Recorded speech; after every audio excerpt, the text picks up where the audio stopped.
क्या यही कारण था? क्योंकि मुझे पता है आप ये नहीं बताएंगे कि आपके और प्रधानमंत्री के बीच में क्या बात हुआ, बट मैं ये पूछना जरूर चाहूंगा कि अगर प्रधानमंत्री उस दिन नहीं फोन करते तो क्या देवेंद्र फडणवीस उप मुख्यमंत्री बनते? शायद तब भी पार्टी का आदेश इसलिए बन जाता, लेकिन बेमन से बनता। प्रधानमंत्री जी के एक फोन कॉल ने मेरा नजरिया बदल दिया और मुझे लगा कि नहीं, ये बात बिल्कुल सही है। प्रधानमंत्री जी कह रहे हैं मुझे करना है, और करने के बाद जिस प्रकार से देश के कार्यकर्ताओं का, नेताओं का प्यार मिला, मैं ऐसा मानता हूं शायद मुख्यमंत्री बनता तब भी नहीं मिलता। और उससे जो मेरा विश्वास बढ़ा, मैं आज ये बिल्कुल साफ शब्दों में कहता हूं कि बहुत सही निर्णय था मुझे उप मुख्यमंत्री बनाने का। आज मैंने उसी तत्व के आधार पर शिंदे जी को भी कहा कि देखिए, जो पक्ष का प्रमुख होता है वो अगर सरकार में नहीं रहे तो पार्टी भी ठीक ढंग से नहीं चलती है और सरकार भी ठीक ढंग से नहीं चलती है। बाहर बैठकर सरकार नहीं चलाई जा सकती, एक्स्ट्रा कॉन्स्टिट्यूशनल अथॉरिटी सरकार नहीं चला सकती। और इसी बात के चलते मैंने भी उसको स्वीकार किया था और मुझे लगता है बहुत सही निर्णय। यही एडवाइस एकनाथ शिंदे जी को कहा एक रात पहले, क्योंकि कई लोग अटकलें लगा रहे थे कि ऐसा हो सकता है वो पार्टी चलाना चाहते, उप मुख्यमंत्री नहीं बनना चाहते, और फिर आप जाते हैं वर्षा बंगलो में। तो लोग ये थोड़ा जानना चाहेंगे, मैं कोई अटकलें, मीडिया स्पेकुलेशन नहीं करना चाहता क्योंकि आपको वो पसंद भी नहीं है। मैं खाली जानना चाहता हूं कि आपने ऐसा क्या कह दिया जिससे अगले दिन एकनाथ शिंदे खुद स्वेरिंग इन शपथ ग्रहण के लिए आए? मेरा उनसे व्यक्तिगत संबंध है। एक दिन पहले की बात नहीं है, 2-3 दिन पहले वो पेशोपेश में थे कि मैं क्या निर्णय करूं, क्योंकि उनके यहां एक बड़ा तबका ये मानता था कि उन्होंने सरकार में जाना चाहिए, पर एक छोटा तबका ऐसा भी था जो कहता था नहीं जाना चाहिए, आपने एक कोऑर्डिनेशन कमेटी तैयार करनी चाहिए और उसकी प्रमुखता लेनी चाहिए। तो उनके सामने था कि लोग, बड़ा तबका कहता है जाओ, ये कहते हैं मैं जाओ, मैं क्या करूं। उस समय मैंने उनको मेरा व्यक्तिगत उदाहरण देकर ये कहा कि आपने जो लोग कह रहे हैं उसी निर्णय के अनुसार जाना चाहिए। ये बहुत इमोशन में फंसने का विषय नहीं है, ये प्रैक्टिकल विचार करने का विषय है। सरकार भी चलनी चाहिए और पार्टी भी चलनी चाहिए, इस दृष्टि से आप निर्णय लो। तो उन्होंने वो निर्णय लिया।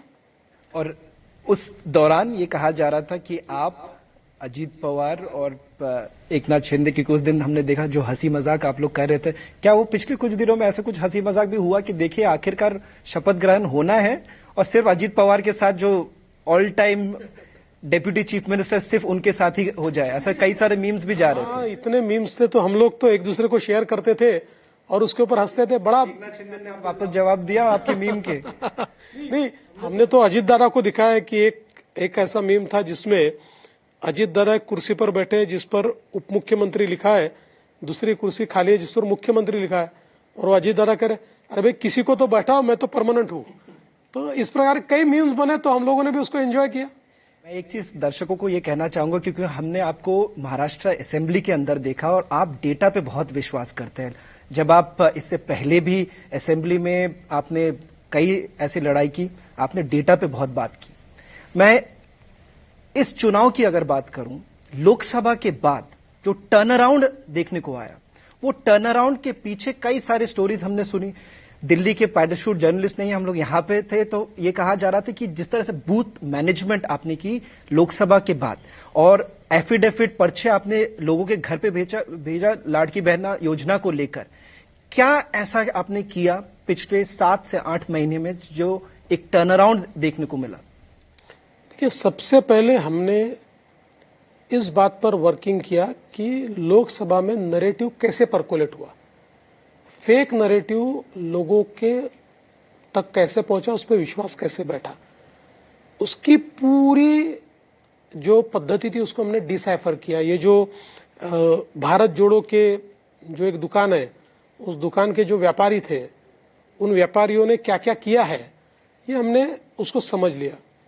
और फिर हमने अपनी यंत्रणा तैयार की फेक नैरेटिव को सीधे नैरेटिव से जवाब देने की, और धीरे धीरे हमारी यंत्रणा इतनी इफेक्टिव हुई कि अंतिम दिन तक महाविकास आघाड़ी कोई नैरेटिव तैयार नहीं कर पाई।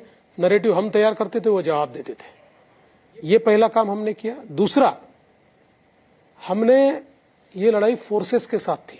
हमारे ध्यान में आया कि लोकसभा में हमको कांग्रेस, शरद पवार जी या उद्धव ठाकरे जी पराजित नहीं कर सकते थे। उन्होंने जो एनार्किस्ट फोर्सेस यूज किए, जैसे कि भारत जोड़ो की अलग अलग संगठनाएं, ये एनार्किस्ट फोर्सेस है।